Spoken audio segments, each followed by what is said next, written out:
So each month here on the show, we invite a well-known, influential woman to take and answer 5 questions from our Take 5 jar. This is a fun series that we love and you do too. The jar is filled, I should say, with thoughtful viewer-submitted questions. These are the kind of questions you would ask a good girlfriend if you wanted to get to know her better. And our Take 5 guest this month is just that. A really good girlfriend with a really good eye and a woman so many of you respect. Jessica Bennett is the owner and design principal of Alice Lane, a luxury home design company based out of Salt Lake City. She is also co-host of the top-rated interior design podcast, Dear Alice. Her opinions shape the way our homes look and how they feel, from the second your feet hit the carpet each morning to the moment you turn out the lamp at night. Jessica is mom to 2 daughters and has been married to her sweetheart Adam for 26 years, and we are thrilled to welcome Jess Bennett back to Studio 5. It is so good to see you. So good I've to been see saying you. Jess Bennett, and I probably should formal up and say Jessica. I don't feel like I'm a Jessica. I feel like I'm everybody's girlfriend, or at least I hope they see me that way. And so it feels too formal. It's been a minute since we've had the treat of having you in studio. In fact, our researchers pulled the date 2018. Crazy. Catch us up, Jess. Give us 3 things that have evolved or changed in the last 3 or 4 years since we've had the chance to chat with you. One major thing is we changed locations. You did. Yeah, so we have actually been working on finding the perfect location since 2017. So it took us about 5 years, took us about 2.5 before we found the lot, worked with the architect, and then hit the pandemic and just did an uphill army crawl to try and get it done. So it was exactly 5 years to the month. We started looking November of 2017 and moved in November of 2022. I took a field trip about a month ago, and I sent you a message saying, well done. The showroom is gorgeous. It's at the point of the mountain. Yeah. And important to acknowledge, I think, you opened your Orem store in 2008. Yeah. Moved to Trolley Square in 2015, and now this gorgeous, it's huge. Oh, it's huge. Well, showroom in the is it Lehigh area? Is that where it is specifically? Right Lehigh? now? Yeah, Draper. It's Draper. Draper, yeah. Thank you, at the point of the mountain. That's a meteoric rise, though, if you consider the trajectory of your company and your brand. That's amazing. Yeah. No, I think like a lot of people, we take on just the amount of space we need to do the job we're doing. Yeah. And then if you have any growth, you don't fit. So we were bursting at the seams each time we went to move. So this next one was really meaningful because we own the land, we own the building. It's yours. And we got to create the building, and we know how we work because we've been at it for 15 years. Yeah.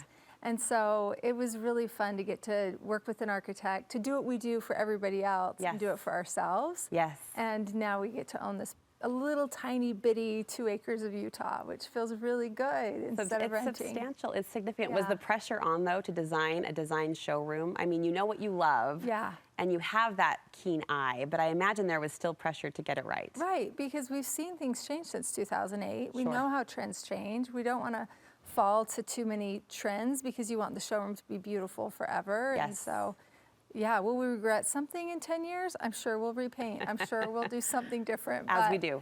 Yeah, but we tried to stick with what we think will be long lasting. So a huge point of professional growth. Personally, I'm thinking you had a girl leave the nest, didn't you? Yes. A daughter go to college? One that will leave again this fall. How's that transition? Crazy. Crazy. It's crazy. Yeah, I just keep being like, can somebody hand me a baby? I feel like I'm not old enough to be an empty nester, but I am.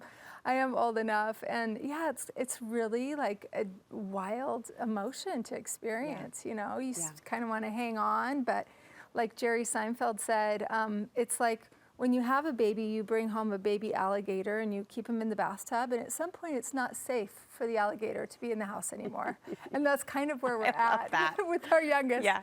I'll say to my husband, because she's sometimes really grumpy, I'll be like, I don't think it's safe for the alligator to be in the house anymore. So that makes it funny, and it makes it a little bit easier, even though it's still just like tugging at my heartstrings. And I'm marching you through these updates. I should have let you lead the way, but another one, and this is one that I am grateful for, is the launch of your podcast, Dear Alice. I'm a faithful listener. I love what you and Suzanne are doing over there. Thank and you. the girlfriend Gab is rich. You have this lovely, like almost crackly vibe to your voice, and the way the words spill out of you is just so intoxicating. So well done. Thank you. Well done to you and It's Suze. a lot of Okay, fun. you know why you're here. Yes, You're putting let's on do your it. brave face today. Yes. And taking on our viewer questions. So dip into this jar, sister. Hand me over what lands in your fingertips. These run the range. I warned Jess. Some are deep. I've seen a few of these, and I'm shaking in my boots right now. Some hit lightly. What brings you joy, and how do you fit more joy into your life? What brings you joy, and how do you make room for it? Yes. People, for sure. Like, we do all of this for the people. And just even like stumbling into an old neighbor or friend on the showroom floor or something. But I think too, like the older we get, those longer relationships we've had are so meaningful, and it's so joyous to just, you know, just connections, I think are just a huge part of the human experience. And, you know, being there for them or sitting down and hearing them and relating to them. Yeah. And just being real whenever we can, I think it just fills you up. Like you walk away from that moment just like a fuller person. How do you make room for those moments as a busy entrepreneur, business owner, mom, wife, all the things? It takes time, and I think it takes prioritization to make room for those relationships, as lovely as they are. Yeah.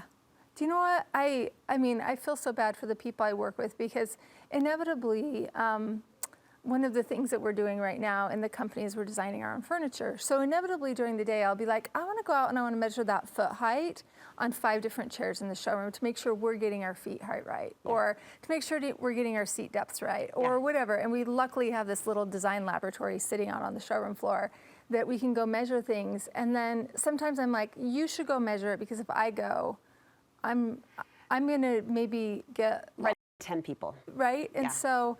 But I usually do go, and I do run into people, and then that's when I go, I had the best day, you know, and it's joyful. Yeah. Yeah. So it's the people that bring it. So it's worth getting off track. It's signing yourself up for that opportunity. I often think that's the only disappointing thing about grocery pickup. As much as I love it and as much as it saves me, you're not seeing your neighbor on aisle 5 as we're both picking up produce together. So it's putting yourself in those situations is what I hear you saying. To make those and sometimes you can. Sometimes you're on a tighter timeline, and you just send, you know, the people you're working with on, like, run out and measure 5 things, come back, let us, you know. But for the most part, I like to take the field trip and go out. Yeah. Take the field trip. All right, let's go question 2. That was a good one. Right. I liked that question. Yeah, I liked that question a lot. Too. That wasn't too hard.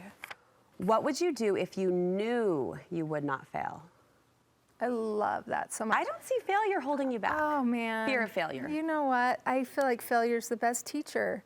I have a little plaque that says that exact thing. Yeah, what would you do if you knew you couldn't fail? And it's like been this little thing that sits on my desktop, you know, throughout all of the years, and it takes great courage, you know, but we had a life coach come and speak to our business, gosh, what was it, like 6 or 7 years ago. And she taught us, of course, don't worry about failure.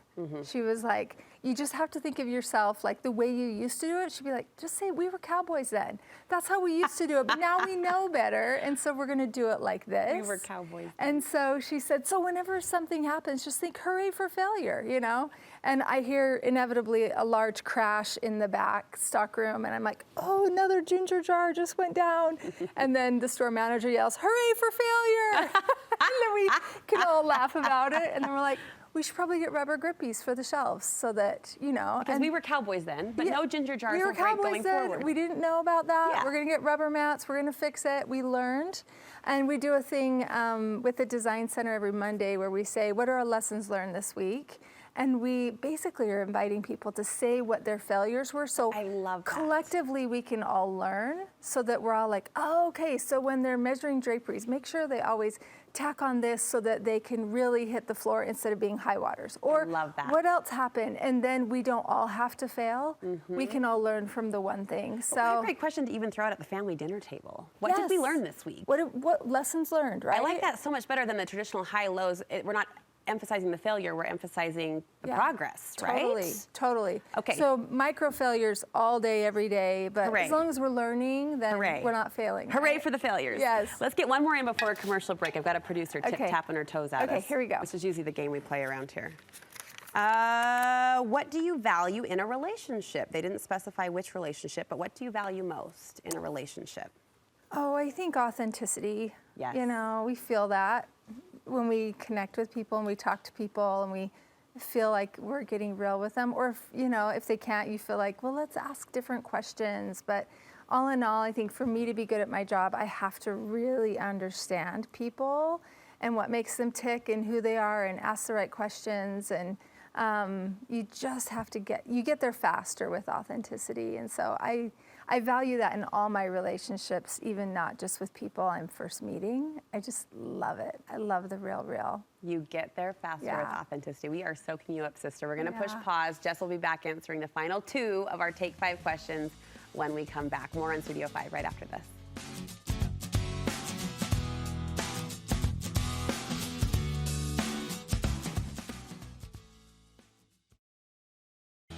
I'm back with Jess Bennett, owner and design principal of the swanky and stylish interior design company Alice Lane. She's our featured Take 5 guest this month. It's been so fun, not just to get to know you, but the words just fall out of you in such a lovely way. It's such a reflection of who you are, not just what you do, but who you are. We've got a quick 1 minute to get 2 questions in. Are you ready? Great, I'm ready. Dip and talk. Dip and Okay, talk. let's do it. Tell me an experience where you were really embarrassed. That's a big question for a short period of time. That is a monster question. Do you get embarrassed? I do. I mean, I get nervous, and I feel like the more I do it, the more nervous I get sometimes. Okay. Yeah, All it's right. weird, and it's like a head thing. You have to start talking to yourself, but Cycle yourself out of it. Yeah. Sorry, we had to rush that one, but No, one you're more. great. I have so enjoyed this chat, Jess. I really have. I know, it's so fun. What is the best part about the stage of life you are in right now? Oh, I'll tell you what. It's the perspective, for sure, and just being more comfortable in just who you are as a person. You know, I look at the 20s because I've got a daughter in her 20s, and I look back and I remember, and then I look at the 30s because we have plenty of girlfriends in their 30s, but I'm so grateful for the perspective of my 40s. I really, really love it. And the life lessons, and you're just more comfortable with who you are More at instead ease. of wanting to change it. Yeah. And you can scroll through social media and be unaffected by it. Right. We grew up without it. And Yes. so, do you know what I mean? Yeah. And I'm just like always grateful for the era that I was born. And the settlement to that you see feel the now. both. Yeah. I Yeah, just, Jess. I feel really happy. We love you. We do. Oh, Thank you for thank being part you. of our series and making our lives more beautiful in the work that you do. Jess Bennett of Alice Lane.